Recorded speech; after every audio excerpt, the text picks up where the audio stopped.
Tariff നിരക്ക് വർദ്ധിപ്പിച്ചതോടെ ബ്രോഡ്കാസ്റ്റർമാരാണ് ലാഭം കൊയ്യുന്നതെന്ന് COA സംസ്ഥാന ജനറൽ സെക്രട്ടറി കെ.വി. രാജൻ. നിരക്ക് വർധനയുടെ നേട്ടം കേബിൾ ടി.വി. ഓപ്പറേറ്റർമാർക്ക് ലഭിക്കുന്നില്ലെന്നും അദ്ദേഹം പത്തനംതിട്ടയിൽ പറഞ്ഞു.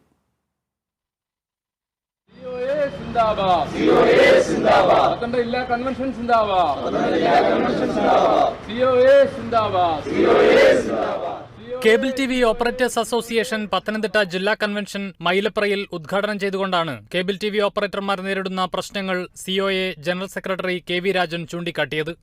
ടാരിഫ് ഓർഡർ 1 വന്നതിന് ശേഷം അല്ലെങ്കിൽ 3 പ്രഖ്യാപിക്കപ്പെട്ടപ്പോഴും അതിൽ ലാഭം കൊയ്യുന്നത് നമുക്കറിയാം. നമ്മൾ അതിനു മുമ്പ് കേരളത്തിൽ എല്ലാ പേച്ചാൻഡിലും കേവലം ശരാശരി ഒരു 200 രൂപയ്ക്കാണ് നമ്മൾ കൊടുത്തിരുന്നതെങ്കിൽ ടാരിഫ് ഓർഡർ വന്നപ്പോൾ എന്താണ് സംഭവിച്ചത് നമുക്കറിയാം.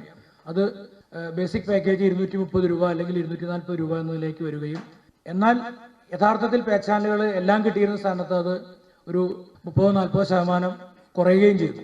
എല്ലാ പേ ചാനലും കൂടി കിട്ടുന്ന അവസ്ഥ ഇപ്പോഴും നിലനിൽക്കുന്നില്ല. അഥവാ കിട്ടണമെങ്കിൽ ഇരട്ടിയോളം പൈസ കൊടുക്കണം. അപ്പം ഈ ഒരു നിരക്ക് കൂടുക മാത്രമല്ല, നിരക്ക് കൂടുന്നതിനൊപ്പം അതിൻ്റെ നേട്ടം താഴെത്തട്ടിലെ ഓപ്പറേറ്റർമാർക്കോ MSOകൾക്കോ കിട്ടുന്നില്ല എന്നുള്ളതും കൂടി ഇതിന്റെ ഭാഗമായിട്ട് നമ്മൾ നോക്കിക്കാണുകയാണ്. കുത്തക കമ്പനികളോട് മത്സരിക്കാൻ കേബിൾ ടി വി ഓപ്പറേറ്റർമാർ മാനസികമായി തയ്യാറെടുക്കണമെന്ന് അധ്യക്ഷത വഹിച്ച സിഒഎ ജില്ലാ പ്രസിഡന്റ് ടി സുഭാഷ് ബാബു ആഹ്വാനം ചെയ്തു.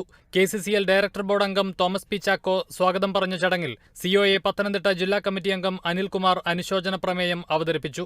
ജില്ലാ സെക്രട്ടറി ബിജു എം നായർ റിപ്പോർട്ടും ജില്ലാ ട്രഷറർ ബി മനോജ് സാമ്പത്തിക റിപ്പോർട്ടും അവതരിപ്പിച്ചു.